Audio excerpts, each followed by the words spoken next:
Oi, gente, tudo bem? Hoje eu vou falar um pouquinho como que foi que a gente conseguiu a nossa isenção de casamento. Primeiro que a gente penou um pouquinho, tipo, alguns meses, não porque a gente não queria, mas é porque, primeiro, falta de conhecimento, de saber o que tinha que fazer de fato, e segundo, que a primeira oportunidade que a gente teve não deu certo.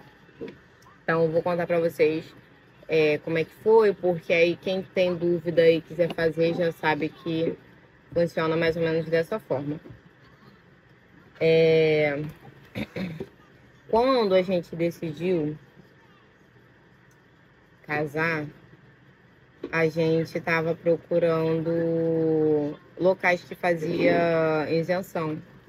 Normalmente são CRAs, que acontece algumas dinâmicas de fazer segunda via de várias coisas e inclusive isenção de casamento. E aí eu fiquei procurando, aqui onde eu moro eu não conheço nenhum local que estava fazendo. Aí às vezes tinha uma igreja, mas aí eu não ia nada certo, aí eu nunca conseguia. Até que um dia teve uma conhecida minha que postou no WhatsApp dela, tinha colocado lá que ia ter uma ação comunitária. E aí teria, junto com essa ação comunitária, teria a isenção de casamento. Aí era tipo, seria num bairro aqui perto, mas mesmo assim seria distante. A gente teria que ir de carro, de ônibus, para chegar lá. E aí eu, todo iludida, falei, vambora que vai dar certo. Aí a gente foi, gastamos dinheiro de passagem, ficamos lá eu acho que 10 horas da manhã ou até mais cedo, né, amor? No dia que a gente foi. A gente foi muito cedo. E aí ficamos na fila, no sol, na peleja lá para poder conseguir a isenção. E tudo bem, ficamos lá. Aí quando a gente entrou dentro da salinha, a moça perguntou se a gente tinha segunda via da certidão, da nossa certidão. Aí a gente falou que não. Ela falou que teria que tirar essa segunda via, porque a gente deixaria essa segunda via no dia do cartório. E essa segunda via, ela não pode ser plastificada. E aí, hoje em dia, antigamente, a maioria das coisas era plastificada. Então, eu acho que é por isso que eles estão pedindo agora que tem que ter o documento que não seja plastificado. Aí a gente primeiro foi, né, para poder correr atrás disso. O do Luiz era aqui pertinho. Então, ele foi lá com o documento de isenção da segunda via, que a moça do CRAS nos deu. Esse documento era só para isso, para isenção. Aí ela me deu um papelzinho e deu para ele, com o nome e os dados. Quando você vai, eu não sei como é que faz no cartório, porque eu já cheguei no cartório com os documentos. Mas quando a gente foi no CRAS, a menina perguntou aonde a gente tinha nascido, né, cidade, município e o nome do hospital. Então, assim, se porventura vocês tiverem dificuldade para poder saber dessas coisas, pesquisa, pergunta para pai, para mãe, aonde foi, anota esses nomezinhos, deixa num papel dentro de uma pasta já separado. Para quando você for correr atrás e eles te fizerem esse tipo de pergunta, você não ficar desnorteado. Ai, meu Deus, tem que ligar para minha mãe, tem que ligar para meu pai. Para já saber. Porque eu e o Luiz ficamos ligando para mãe e para pai perguntando: aonde foi? Como é que foi? Que não sei o quê. Qual é o nome do hospital? Então, assim, a gente ficou meio perdido. Então, já adianta, já faz a listinha do que vai precisar. Ou não, tem gente que sabe onde nasceu, sabe qual é o cartório. Eu precisava do nome do cartório onde eu tinha nascido. Tem gente que já sabe o nome do cartório que nasceu, então não tem problema. Mas se você não souber, você tenta procurar atrás, correr atrás desses dados. Aí tudo bem. O meu foi mais difícil, porque se eu não me engano, o meu é do Meyer. Se eu não me engano, o meu foi no Meyer. E aí eu tive que marcar com a minha mãe um dia para ela me levar, porque eu não sabia onde era, eu tinha Ana Luísa pequena. E foi uma correria, mas conseguimos. Longe a beça, chão a beça. E eu sei que tem gente que não é nem do Rio de Janeiro. Aí eu nem sei como é que faz. A pessoa que é fora do estado e ter que pegar a segunda via, ou vai ter que viajar. Eu não sei se eles fazem via, né? Mas eu sei que a gente tem que correr atrás desses documentos. Aí corri atrás dessa segunda via, conseguimos. Aí eu fui voltar no CRAS. onde falaram para mim retornar logo assim que eu conseguisse a segunda via, porque uma pessoa iria resolver isso para mim, que era a pessoa dessa ação social. Não era o CRAS lá, não era o CRAS. Era uma associação que estava fazendo essa ação comunitária, mas eu acho que a pessoa que estava fazendo essa ação não estava satisfeita em fazer. Porque logo assim que eu peguei a segunda via, tanto a minha quanto do Luiz, eu corri atrás, peguei um número que a mulher tinha me dado da pessoa que iria resolver isso para mim. Entrei em contato com ela no WhatsApp, ela falou, tal dia você me procura. Aí eu procurei ela tal dia, ela falou assim, depois eu vou entrar em contato com o pessoal e te falo. Só que ela não me falou. E estava marcado naquele dia para retornar naquele local. Então eu falei, cara, já que eu tô aqui, eu vou lá e resolvo. Aí eu fui no bairro vizinho, que eu tinha resolvido essa ação social, e fui atrás dessa mulher. Chegando lá, a mulher me tratou super mal e perguntou por que eu tava fazendo lá, sendo que ela não tinha falado pra mim ir, que era pra mim esperar, aguardar a resposta dela. E falou que ela tava ocupada e que ela não poderia me atender naquele momento. E ela nem deixou eu entrar no local, ela simplesmente me ignorou, falou assim, você tá fazendo o quê aqui? E me mandou embora. Fui embora triste, depressiva, mal à beça, não queria nem mais, sabe? Falei assim, vou correr mais atrás disso não. Fiquei muito mal. Eu voltei pra casa sem saber o que fazer, porque ela não ia resolver, fiquei esperando durante meses, ela não me deu uma resposta no WhatsApp. Ela falou assim, quando eles me responderem eu vou entrar em contato com você. Eu falei, ok. Aí fiquei esperando a mensagem dela, tô esperando até hoje, no caso. Não me respondeu. Enfim, pessoas que não têm nem um pouco de discernimento, assim, compaixão das pessoas, né? Mas tudo bem. Não era pra ser daquele jeito.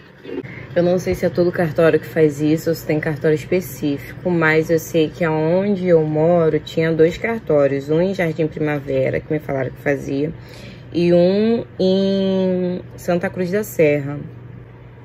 Também fiquei sabendo, só que eu não cheguei a fazer.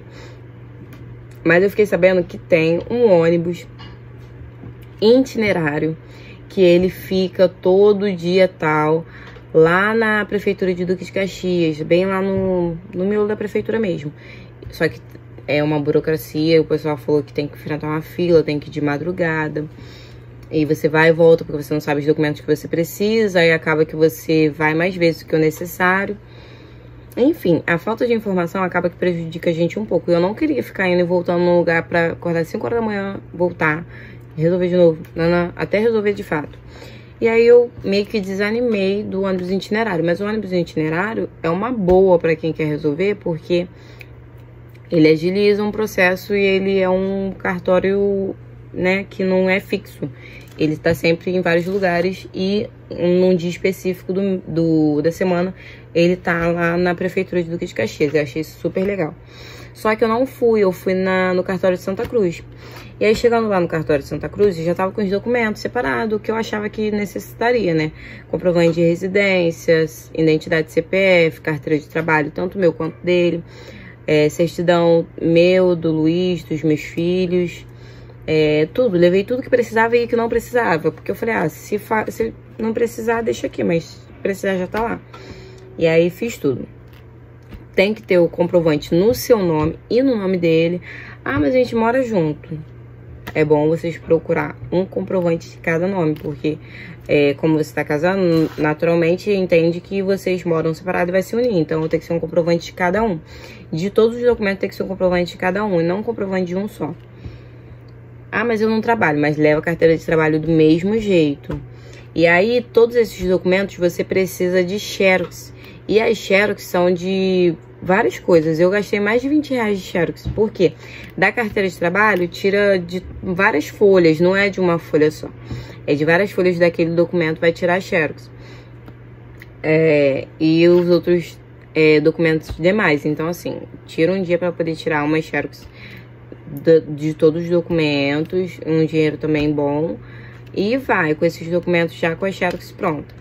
Aí chegando lá, quando eu perguntei pra menina, já tinha os documentos, ela verificou todos os documentos. E lá em Santa Cruz são 2 cartórios dentro da mesma galeria. Um não é pra isso, o do final, lá no final, não é pra isso. Eu esqueci o nome do cartório, eu acho que tem o nome dele aqui.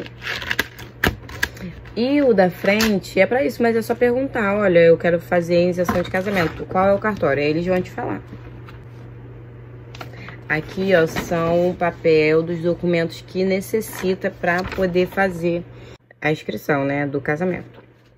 Uma coisa que eu queria falar, porque eu tinha muita dúvida e eu acredito que vocês também vão ter a mesma dúvida. Quem é que pode requerer esse tipo de benefício? Requerer a isenção. Pelo que foi me explicado, qualquer pessoa que tenha renda inferior a R$2.000, a 2 salários mínimos, não chega a ser R$2.000, 2 salários mínimos, tem direito. Aí eu falei pra ela que ele trabalhava e tal, ela falou, não, ele recebe R$2.000? 2 salários mínimos, quer dizer? Aí eu falei assim, não, então, ela falou, então pode, mesmo independente, se ele, quanto que ele receba e quanto dívida ele tem ou não tem no nome dele. Isso não tem nada a ver. São inclusas pessoas que recebem menos de 2 salários mínimos. Então, assim, não fica com essa noia na cabeça de que, eu tenho um trabalho, então eu não mereço a isenção. Não, você pode requerer a isenção a partir do momento que vocês entram nesse critério. Se o seu noivo e se você trabalha, aí provavelmente não vai entrar nesse critério. Mas, por exemplo, se você faz um estágio que é de R$800, não vai alcançar a marca de 2 salários mínimos. Então, vocês têm direito, sim, de requerer essa isenção. E eu achei isso muito válido citar aqui, porque eu tinha essa dúvida de quem podia e quem não podia. Eu achava que só podia pedir isenção quem não tinha trabalho de carteira assinada comprovado. E, na verdade, não. Você só não pode bater a marca de 2 salários mínimos do casal. Então, achei isso super válido de deixar claro aqui. E aí, quando ela me pediu os documentos, ela pediu, certidão de nascimento original em perfeito estado e legível. Se tiver rasurado, cortado, manchado, enfim, vai ter que tirar a segunda via. E eu tirei a segunda via porque eu acho que a minha estava plastificada. Identidade, CPF, carteira de trabalho profissional e CNIS. Quando chegou no CNIS, eu fiquei, meu Deus, o que é isso? Porque eu não sabia nem que existia esse tipo de documento. Em outros estados, já vi vídeos no YouTube que falava de outro documento com outro nome, mas eu acredito que seja a mesma função. Porque não pede outro documento, só isso mesmo. São os documentos base, identidade, CPF, carteira de trabalho, essas coisas assim. E o CNIS. Ele é o único que vai para outro lado. O que é o CNIS, Nathalie? O CNIS é só um comprovante de previdência social. Mas eu não tenho, eu não trabalho. Não, qualquer pessoa que fez, se você já fez sua carteira de trabalho, no ato que você faz a sua carteira de trabalho, você se reconhece como cidadão, você já tem que abrir, tanto que eu lembro que, eu acho que eu fiz com a minha com 18, eu tive que ir na Previdência Social exatamente para poder abrir juntamente com a carteira de trabalho esse documento. Então, é algo que mesmo que você não tenha... Por que eu tô falando? Porque no dia que eu tava lá pra casar, teve uma menina que falou, moço, mas eu não trabalho, eu não preciso de... Ela falou assim, não, minha filha, não é questão de trabalhar, é questão de documento, você tem que trazer. Então, independente do que for, você vai ter que entrar no aplicativo da carteira de trabalho digital, que lá aparece o CNIS, ou pelo site, eu não sei, mas eu sei que na carteira digital de trabalho tem o CNIS, o extrato do CNIS, que é o comprovante de previdência social. Qualquer pessoa que tenha carteira de trabalho tem. E aí você vai puxar esse extrato que lá vai falar quanto que você recebeu, quanto que você está recebendo, se você trabalha, se você não trabalha. Vai lá tá a tua renda fixa de CLT. E aí mesmo você não trabalhando, vai aparecer 000, mas vai aparecer lá. É isso que eles querem, o papel. Então, esses documentos são necessários. Comprovante de residência no nome dos noivos ou dos pais. Tem essa opção. Se você não tiver no seu nome, você pode botar o nome dos seus pais, que eu acredito que aceito também. Tem aqui para maiores de 18 anos, para viúvos, para divorciados e tal. Não vou citar aqui, porque não é o que convém para mim. Observações. 2 testemunhas com RG e CPF, pode ser amigo, parente, maiores de 18 anos e devem ler e escrever. Porque muitas pessoas falam que essas testemunhas não podem ser parentes, mas hoje em dia não tem mais esse negócio. Se um dia teve, não tem mais. Qualquer pessoa Porque é difícil você arrumar uma pessoa para poder ter essa disponibilidade de ir no cartório com você e tudo mais. Então, qualquer pessoa pode ir com você. A partir do momento que a pessoa escolheu ir, tá tudo certo. A única coisa que é exigido é que tenha os documentos e que saiba ler e escrever. Porque precisa, né, escrever o nome e a pessoa precisa responder algumas perguntinhas básicas, nada demais. Aqui nesse cartório que a gente foi, que é o Cartório Barros Leza, do 3º Distrito de Duque de Caxias, ele tem um atendimento de segunda a sexta, das 1 da tarde às 5 da tarde. Mas aí eu vou deixar aqui na descrição, qual coisa já fica fixo para vocês saberem. A primeira vez que eu fui lá, eu fui sozinha. E aí falaram, me deu a lista de documentos. E como tava faltando esse sinistro que eu não fazia... Tu quer dar de doida pra cima de mim? Quando eu fui da primeira vez, me deram a lista de documentos. Porque como tava faltando esse sinistro, eu não sabia, não fazia ideia do que era. Voltei pra casa de mãos vazias. E aí, eu perguntei se na outra vez que eu levasse o documento todo, que eu tinha que ir com o meu noivo. E aí, ela falou que não precisava, que essa primeira ida no cartório com todos os documentos certos, você pode ir sozinho, que é só para marcar o dia. Então, na verdade, não é para marcar o dia do casamento, é para marcar o dia que você vai marcar o casamento. Então, é bem antes.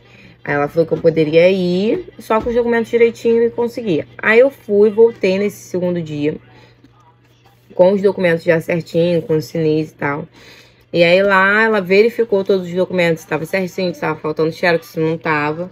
E aí depois ela foi e me deu um papel com a data para mim retornar. Aí sim, eu retornaria com as testemunhas e com o meu noivo. Aí retornamos com testemunha e tudo mais. E aí, nesse dia, a gente fez... a gente escreveu apoio mesmo num documento que declarava sobre a isenção, tudo direitinho. Sobre questão de se trabalha, se não trabalha, se tem renda fixa, se não tem, quantos filhos tem, se tem deficiência, tudo. Perguntou tudo direitinho naquela lista. E aí, tudo que a gente não sabia, a menina respondia pra gente, escreve assim, escreve assado, que é um pouco um termo mais formal. E aí, depois que a gente fez aquelas declarações, escreveu muito documento. Acho que foi mais de 5, 6 folhas. E aí, depois ela deu o documento onde estava a data do casamento. E, pasmem, todo mundo me falava que o casamento sairia em 3 meses. E aí, conseguiu marcar. Eu não escolhi data. Porque eu vi muito vídeo de gente falando assim, você escolhe a data, eles te dão 3 opções de data. Eu sei que varia de cartório para cartório, de quem tá trabalhando ali, da forma que, sabe, cada um tem seu jeito de trabalhar. Mas no meu caso, não teve isso, a gente não teve escolha de data. Ela falou, vocês vão retornar no dia tal e acabou. Só isso. Toma aí no teu peito, esse a data do casamento, tá tudo certo. Eu não questionei, porque eu não tinha data fixa, mas talvez se alguém tenha em mente que, eu quero ter tal data, eu acho bom se desvincular disso, porque como é de isenção, eu acredito que você não consiga marcar. Não posso dizer da outra versão, porque eu não sei. E aí, foi dentro de um mês. Estamos no dia 18 de abril e vai ser no dia 27 de abril. Então, assim, foi muito rápido, eu não estava esperando por isso. A gente levou um susto, eu comecei a rir de nervoso na hora, porque eu falei, o quê? Um mês? Não tá preparado. Mas, graças a Deus, foi rapidinho. Eu achei que fosse demorar mais, que a gente fosse ficar 3 meses aguardando o dia do casamento, mas não. Então, assim, pode ser que saia em 3 meses, pode ser que não. Pode ser que saia rapidinho. Depende da data que eles tiverem disponível lá no prontuário do cartório. E foi isso. Aí, agora a gente vai esperar o dia do casamento. Mas, uma coisa que eu queria falar também que me perguntaram é sobre o regime de casamento, né? Que aí você escolhe se vai ser parcial, se vai ser... Eu não sei os outros termos. Enfim, tem outras coisas aí. E a gente em si não escolhemos, porque eu acho que a isenção não te dá essa escolha, porque eu acredito que cada um tem um valor. E a isenção ela não te dá essa escolha. Não pode ser outra forma e ter outro motivo, mas na minha concepção é porque a isenção não te dá essa escolha. Então o nosso foi parcial de bens. É quando você passa a contar a partir do momento que vocês estão unidos. Então tudo que a gente ganhar a partir do dia que a gente casou é nosso, mas o que a gente tem antes é de cada um. Aí isso é parcial. Agora, aquele de não, a pessoa não poder ter nada, cada um né? Cada um tem o seu, aí eu acredito que seja pago. Ou o que todos os bens já são, tanto do passado quanto do futuro, já é do casal. Também não teve, eu acredito também que seja pago. É bom você fazer uma escolha das testemunhas, que seja uma escolha que você saiba que eles vão voltar no dia do casamento, porque uma coisa que eles dizem é que a pessoa que você escolheu para testemunha no dia da primeira entrevista é a pessoa que vai participar da cerimônia, né, escrita da documentação. Então, assim, é bom você ser seletivo, não escolher muito por impulso, porque pode ser que aquela pessoa trabalhe, aquela pessoa esteja ocupada, a pessoa tem uma vida corrida, então não vai conseguir ir nos 2 dias. Então, escolher uma pessoa que você sabe que vai conseguir ir tanto no dia que você foi para marcar, quanto no dia do próprio casamento. Mas eu acho que é só isso. E espero ter ajudado vocês, porque eu pesquisei muito sobre vídeos assim, para poder saber, ter um norte, e raramente eu consegui achar. Para quem é de Duque de Caxias, eu tô gravando esse vídeo no dia 18 de abril de 2023. E para quem é de Duque de Caxias, tem esse cartório lá em Santa Cruz, perto de Parque Paulista, Equitativa, em Duque de Caxias. Mas tem um cartório, eu acho, também na 25 de agosto. Acho que tem um cartório na 25 de agosto e tem em Jardim Primavera também. É só mesmo você procurar saber qual é o cartório mais próximo da sua residência. Caso também se interesse por esse ônibus itinerário, é para procurar sobre ele nas redes sociais, no Google, você consegue achar direitinho e até as datas e os horários que ele está em cada local e cada estado. Estado não, cada município. E aí tem esse cartório, que é lá em Santa Cruz, Barros Lessa, Jurema de Barros. Enfim, no 3º distrito. Ele é bem pertinho da maternidade de Santa Cruz, é dentro de uma galeriazinha de um mini shopping que tem lá. E aí tem 2 cartórios, você só perguntar que eles vão te direcionar para o cartório certo. O atendimento é super de boas, eles são super compreensivos. Até demais. É demais. Mas é isso, espero ter ajudado vocês. Deixa aqui nos comentários se vocês estavam procurando sobre esse assunto, se eu fui muito explicativa ou não. E se vocês estão, né, procurando essa luta aí pra casar e ter a isenção, porque realmente é uma bênção para quem não consegue, que tem a dificuldade para poder pagar, né, a isenção, pagar o casamento. É uma bênção para nossa vida a gente conseguir essa isenção, e eu achei muito fácil, achei até mais fácil do que eu imaginava que seria. Então, assim, só foi difícil mesmo porque o pessoal que trabalhou comigo na primeira vez foi desleixado e eu não tinha muita informação para poder me apoiar. Por isso até que eu tô gravando esse vídeo, porque eu sei que é muito difícil quando a gente tá no desespero querendo uma luz e cada um diz uma coisa e não resolve nada para você e você não sabe o que fazer. Porque é só suposições e a pessoa fala, eu acho que lá resolve, eu acho que tal. Né? E a gente não tem dinheiro pra ficar indo e batendo cabeça. Então é mais pra poder tirar suas dúvidas e deixar claro pra vocês. Então é isso, espero que vocês tenham gostado do vídeo. Se vocês gostaram, não deixe de deixar seu like, deixar seu curtir. E se inscrever no canal e ativar o sininho. E a Ana Luísa tá aqui, ó. Tacando fogo, né, Luísa? Tá aprontando todas. E é isso, um beijo e até o próximo vídeo.